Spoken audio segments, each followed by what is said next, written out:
সবাইকে স্বাগত আজকের পর্বে আমরা এসএসসি 2025-এর চট্টগ্রাম বোর্ড পদার্থবিজ্ঞান এমসিকিউ নিয়ে আলোচনা করব। এটি হচ্ছে গ সেটের প্রশ্ন।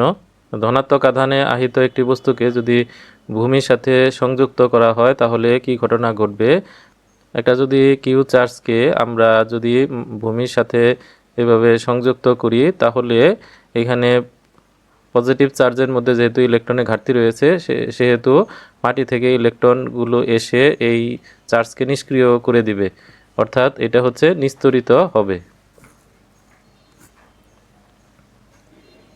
তো একইভাবে যদি আমরা এই ধনাত্মক চার্জের পরিবর্তে ঋণাত্মক চার্জ ব্যবহার করি তাহলেও এই ভূসংযোজিত করলে ইলেকট্রনের আদান প্রদানের মাধ্যমে এই চার্জটি তখন শূন্য হয়ে যাবে, অর্থাৎ চার্জ নিরপেক্ষ হবে। তো নিচে তথ্যের আলোকে 2 ও 3 নং প্রশ্নের উত্তর দাও। এখানে আমাদের একটি সার্কিটের ডায়াগ্রাম দেওয়া আছে। তো বর্তনীর তুল্যরোধ আমাদের বের করতে হবে। তো তুল্যরোধ বের করার ক্ষেত্রে আমরা এখানে বিন্দুগুলোর যে প্রান্ত আছে এখানে এ বি সি ডি এই বিন্দুগুলা ব্যবহার করব। তো এখানে চিত্রতে এ বি সি ডি ব্যবহার করা আছে, আমাদের কাজ করতে সুবিধা হবে। তো এখন এ থেকে বি এর মধ্যে এই রোধটি সংযুক্ত করা আছে। তো একটা রোধ আছে, তো এই জন্য এটা হচ্ছে শ্রেণী। এখন বি থেকে সি ডি হয়ে যখন এফ এ পৌঁছাবে তখন বি থেকে এ পৌঁছানোর রাস্তা হচ্ছে দুইটি। একটা হচ্ছে বি থেকে এফ সরাসরি এখান থেকে কিছু ইলেকট্রন প্রবেশ করবে, আর বাকি ইলেকট্রনগুলো বি সি ডি হয়ে এ বিন্দুতে পৌঁছাবে। তাহলে আমাদের প্রথমে এই অংশটুকুর তুল্যরোধ বের করব। তাহলে বি থেকে এফ এ যেহেতু রাস্তা দুইটি, এজন্য এখানে দুইটা রোধই সমান্তরালে সংযুক্ত আছে। তাহলে বি সি ডি এই পথে তুল্যরোধ হবে এই রোধ এবং এই রোধের যোগফলের সমান। তাহলে 5 এবং 15 আমাদের যোগ করলে তুল্যরোধের মান হবে 20। আবার এই 20-এর সাথে এই 20 হচ্ছে সমান্তরালে সংযুক্ত, তাহলে তুল্যরোধ যদি আর পি হয় তাহলে এটা সূত্র হচ্ছে যে রোধের গুণফল ডিভাইডেড বাই রোধের ভাগ হইল রোধের যোগফল। এটা হলো শর্টকাট একটা সূত্র, কারণ আমরা জানি যে মেন সূত্রটা হচ্ছে 1/RP = 1/R1 + 1/R2। তো এটাকে ক্যালকুলেশন করলে এরকম মানটা পাওয়া যায়। তাহলে যেহেতু এই দুইটা রোধ হচ্ছে 20-20 করে, তাই উপরে হবে 20 × 20, নিচে হচ্ছে 20 + 20, অর্থাৎ উপরে হচ্ছে 400 আর নিচে হচ্ছে 40, ভাগ করলে হচ্ছে 10।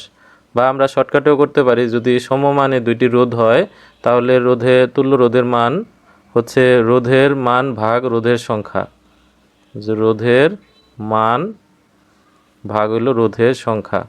এখানে রোধের মান হচ্ছে 20 করে আর রোধের সংখ্যা হচ্ছে দুইটি, যেহেতু আমরা এই দুইটাকে একটা রোধ হিসেবে ধরে নিয়েছি, এটা একটা রোধ, তাহলে রোধের মান হচ্ছে এখানে 20 আর রোধের সংখ্যা হচ্ছে 2, 10 হবে। এটা হচ্ছে শর্টকাট নিয়ম। তাহলে বি থেকে এফ এর তুল্য রোধ হচ্ছে 10। এখন এইটার সাথে এইটা আর এইটা হচ্ছে শ্রেণীতে সংযুক্ত, তাহলে আমাদের টোটাল যে তুল্য রোধ হচ্ছে 25 + 10 + 20, টোটাল হবে 30, 50, 55। তাহলে আমাদের তুল্য রোধের মান হচ্ছে 55।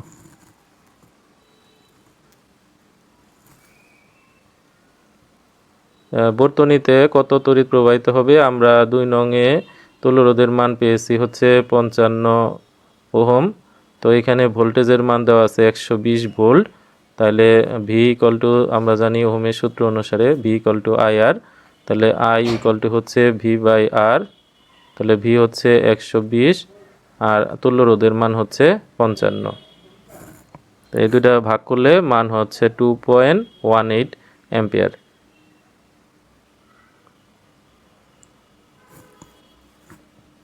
তো অবতল দর্পণের রৈখিক বিবর্ধন 1 পেতে হলে বস্তুকে কোথায় স্থাপন করতে হবে? আমরা জানি যে অবতল দর্পণে রৈখিক বিবর্ধন যদি 1 পেতে চাই তাহলে m এর মান হচ্ছে 1। তো আমাদের m এর সূত্র হচ্ছে দুইটা, m হচ্ছে -v/u তার মডুলাস। এখন যদি আমরা m এর মান 1 পাইতে চাই তাহলে u এবং v এটার মান সমান হতে হবে। তাহলে u আর v সমান হইলে আমাদের m এর ভ্যালু হচ্ছে 1 হয়। তাহলে অবতল দর্পণে বস্তুকে রাখতে হবে বক্রতার কেন্দ্রে, কারণ বক্রতার কেন্দ্রে বস্তু রাখলে তো এইখান থেকে আলোক রশ্মি এসে তাহলে এটা বস্তুটা কেন্দ্রে গঠিত হবে, তাহলে ইউ এর মান যা ভি এর মান তাই হবে, তাহলে বক্রতার কেন্দ্রে।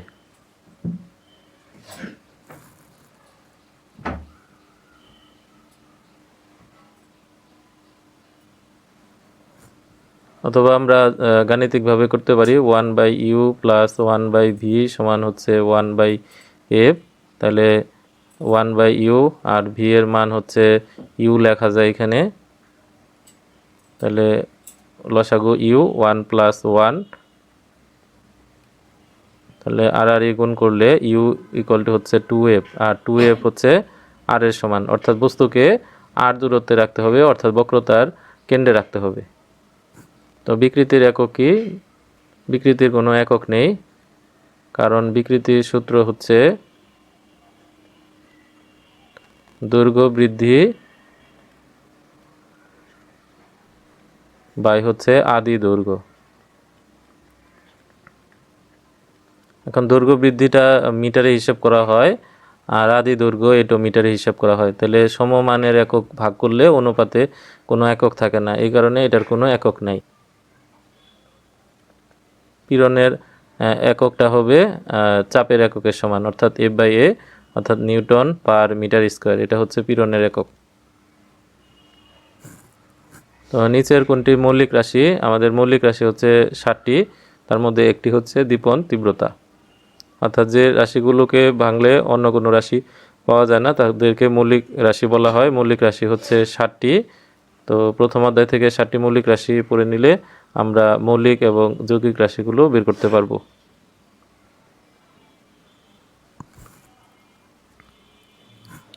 7 নাম্বার হচ্ছে যে একটি গোলকের ব্যাসার্ধ r equal to 5.3 plus minus 0.1 একক, অর্থাৎ এটা হচ্ছে ত্রুটির মান। তো আয়তনের শতকরা ত্রুটি পরিমাণ কত? যেহেতু গোলকের আয়তনের সূত্র 4/3 পাই আর কিউব, যেখানে আর হচ্ছে ব্যাসার্ধ। তো ত্রুটির যেহেতু এখানে আমাদের ব্যাসার্ধ হচ্ছে একমাত্রিক, তো আয়তন বের করতে গেলে এটা হবে ত্রিমাত্রিক। তা আয়তন এর শতকরা যে ত্রুটি, তাহলে শতকরা ত্রুটি, এটা হচ্ছে আয়তনের শতকরা ত্রুটি, যেহেতু ত্রিমাত্রিক এজন্য আমাদের এটাকে 3 দিয়ে গুণ করতে হবে। উপরে হচ্ছে চূড়ান্ত ত্রুটি, তো চূড়ান্ত ত্রুটি হচ্ছে 0.1, আর নিচে হচ্ছে হলো পরিমাপকৃত মান, এটা হচ্ছে পরিমাপকৃত মান যে 5.3, আর শতকরায় প্রকাশ করার জন্য পার্সেন্টেজ আনতে হবে, এজন্য 100 দিয়ে আমরা গুণ করব।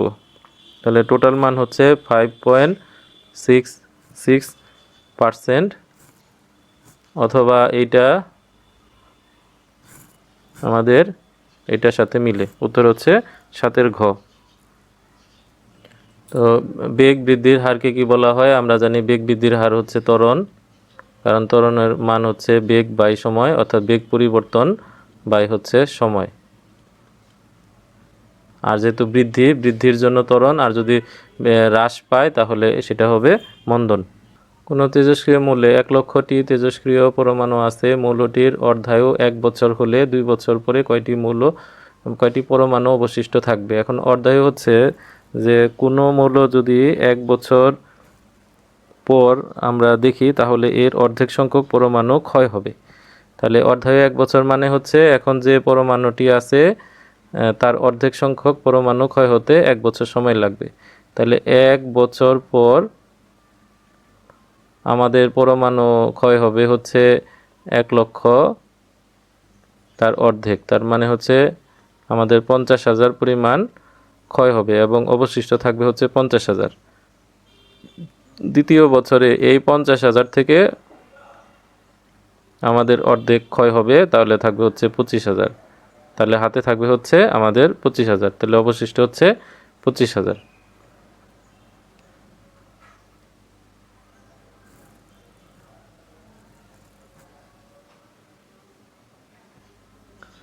যান্ত্রিক ত্রুটি ধনাত্মক বা ঋণাত্মক হতে পারে, এটা হচ্ছে সত্য। প্রথম অধ্যায়ে আছে শতকরা আকারেও প্রকাশ করা যায়।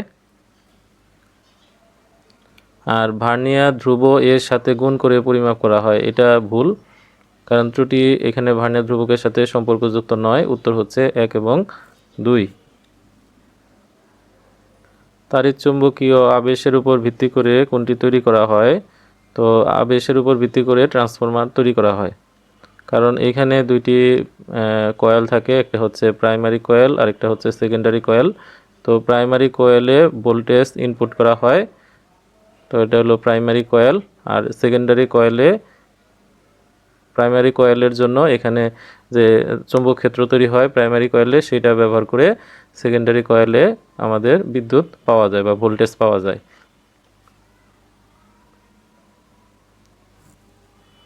তো এখানে মেয়েদের কোমল কণ্ঠের জন্য কোনটি দায়ী? সেটা হচ্ছে ভোকাল কর্ড। এটা হচ্ছে আমাদের যে সাউন্ডের জন্য এখানে ভোকাল কর্ডের যে কম্পাঙ্ক আছে, সেই কম্পাঙ্কটা ভোকাল কর্ড দ্বারা নিয়ন্ত্রিত হয়।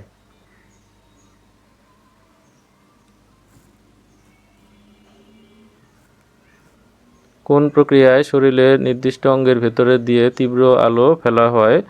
এটা হচ্ছে পূর্ণ অভ্যন্তরীণ প্রতিফলনের মাধ্যমে কোন নির্দিষ্ট অঙ্গের ভিতরে তীব্র আলো ফেলা হয়।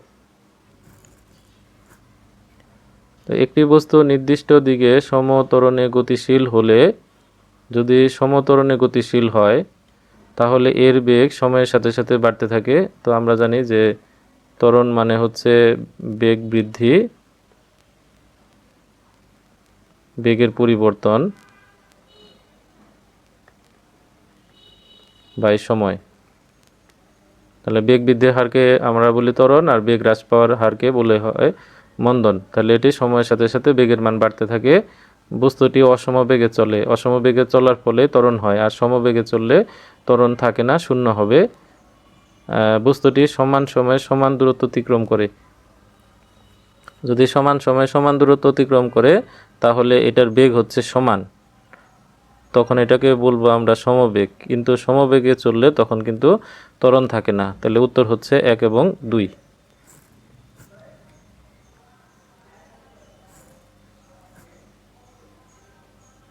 তো 6 কেজি ভরের একটি বন্দুককে কাঠের তক্তায় স্পর্শ করে ফায়ার করলে 100 গ্রাম ভরের একটি বুলেট 300 মিটার পার সেকেন্ড বেগে বের হয়ে একটি কাঠের ভেতরে প্রবেশ করে এবং 5 সেকেন্ডে থেমে গেল।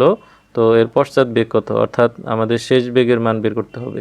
তাহলে এটা হচ্ছে আদি বেগ, আমাদের এটা হচ্ছে এই টি এর মান, এটা হচ্ছে এম 100 গ্রাম। তো কেজিতে প্রকাশ করলে 100 ভাগ হচ্ছে 1000, তাহলে 0.1 কেজি।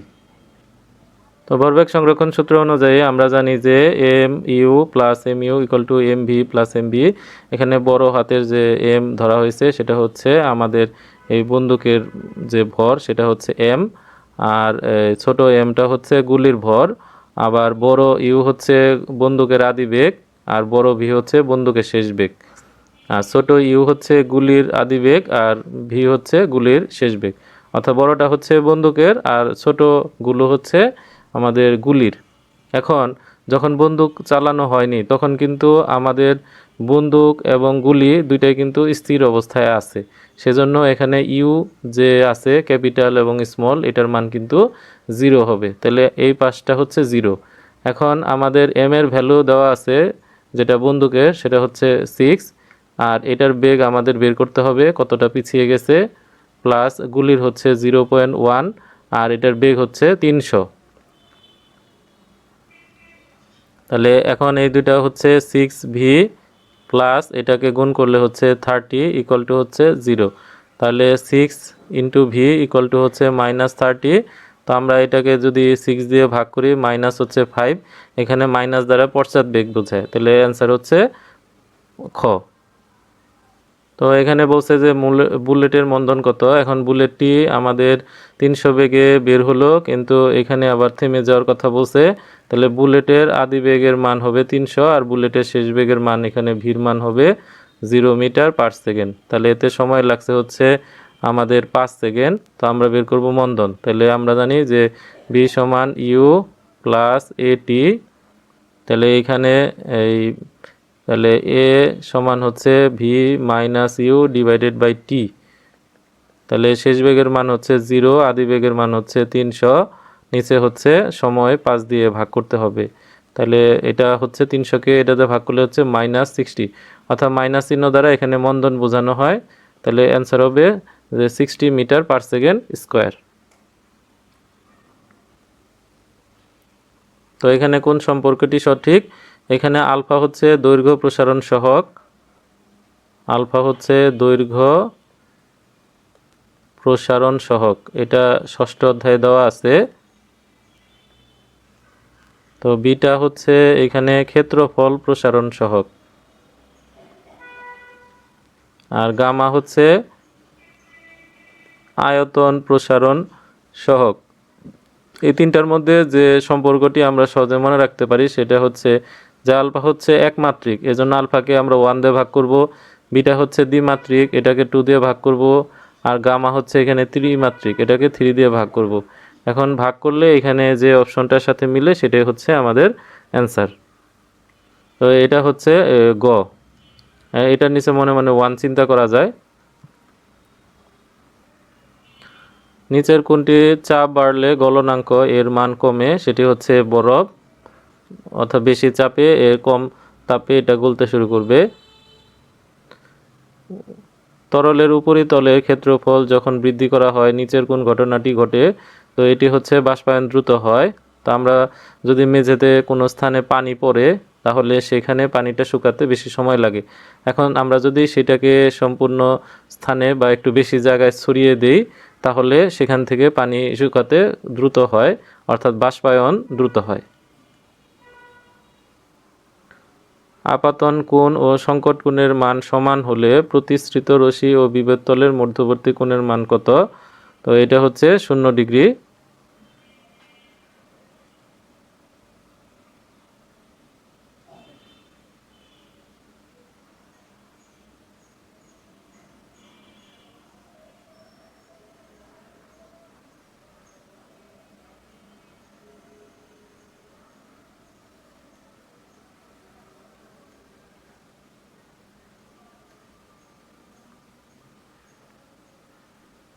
তো এটা হচ্ছে আমাদের এটা হচ্ছে একটা বিভব তল, উপরে হচ্ছে হালকা মাধ্যম,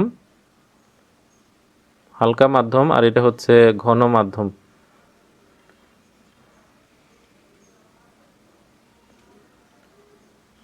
এখন আলো যদি ঘন মাধ্যম থেকে হালকা মাধ্যমের দিকে যাওয়ার ক্ষেত্রে যদি এমন একটা কোণে আপতিত হয় যে কোণে আপতিত হওয়ার জন্য এই প্রতিসরণ কোণের মান 90 ডিগ্রি হয়, তাহলে সেই আপাতন কোণকে বলা হয় সংকট কোণ। তাহলে এখন যদি আপাতন কোণ আর সংকট কোণের মান যদি সমান হয় তাহলে সেটি আমাদের একদম বিভেদ তল বরাবর এক বিভেদ তল ঘেঁষে চলে যায়। সেক্ষেত্রে প্রশ্নে বলা আছে যে প্রতিসৃত রশ্মি এবং বিভেদ তলের মধ্যে তখন কোনো কোণ থাকে না, অর্থাৎ একই তলের উপর দিয়ে চলতে শুরু করে। এখানে ও হচ্ছে আলোক কেন্দ্র, এই আলোক কেন্দ্র থেকে যে বস্তুটি রাখা হয়েছে এর দূরত্ব হচ্ছে 20 সেন্টিমিটার, অর্থাৎ এখানে ইউ হচ্ছে 20 সেন্টিমিটার। ও থেকে এফ এটা হচ্ছে ফোকাস দূরত্ব, অর্থাৎ এফ এর মান দেওয়া আছে আমাদের 15 সেন্টিমিটার। তাহলে আমাদের এখানে ভি বের করতে হবে, ভি ইকুয়াল টু কত? তাহলে আমাদের সূত্র হচ্ছে 1/u প্লাস 1/v সমান হচ্ছে 1/f। এখন 1/v এর মানটা আমরা যদি বের করি 1/f মাইনাস 1/u, তাহলে এখানে এটার মান দেওয়া আছে 15 মাইনাস এটা হচ্ছে 20। এখন আমরা যদি লসাগু করি এই দুটো লসাগু হচ্ছে 60 হবে। তাহলে এটা দ্বারা ভাগ করলে 4, এটা দ্বারা ভাগ করলে হচ্ছে 3, তাহলে হচ্ছে 1/60। এখন যদি 1/v-কে উল্টো করে লিখি তাহলে v এর মান হবে 60। তাহলে এটা হলো 60 সেন্টিমিটার, আর প্রতিবিম্বের দূরত্ব এখানে আবার 60 দুইটা দেওয়া আছে, তো এখানে উত্তর হবে হচ্ছে এইটা। আর লেন্সের ক্ষেত্রে আমরা জানি যে এটা প্রতিবিম্ব সামনের দিকে গঠিত হবে, আর এটা হচ্ছে উত্তল লেন্স। উত্তল লেন্স আর অবতল দর্পণ এটা একই ধরনের আচরণ করে। প্রতিবিম্বের আকৃতি কেমন হবে? এখানে প্রতিবিম্বটির আকৃতি অর্থাৎ এম এর মান আমাদের বের করতে হবে, M equal to minus V by U. তো এখানে ভি এর মান হচ্ছে 60, তাহলে -60 আর ইউ এর মান হচ্ছে 20। তাহলে এটা ভাগ করলে হচ্ছে 3 ইকুয়াল টু হচ্ছে 3, অর্থাৎ বস্তুটি 3 গুণ পরিমাণ হবে। তাই 22-এর হচ্ছে আমাদের খ, অর্থাৎ বিবর্ধন হচ্ছে 3। আবার বিবর্ধনের সূত্র আরেকটা দেওয়া আছে যে প্রতিবিম্বের দৈর্ঘ্য বাই লক্ষ্যবস্তু দৈর্ঘ্য, এটার মান 3। তাহলে এল প্রাইমের মান হচ্ছে 3 ইন্টু এল, অর্থাৎ বস্তুর দৈর্ঘ্যে 3 গুণ হবে। সমদশা সম্পূর্ণ দুইটি কণার মধ্যবর্তী দূরত্বকে বলা হয় তরঙ্গ দৈর্ঘ্য। এনপিএন ট্রানজিস্টরে যে অংশ কারেন্ট প্রবেশ করে তার নাম হচ্ছে কালেক্টর।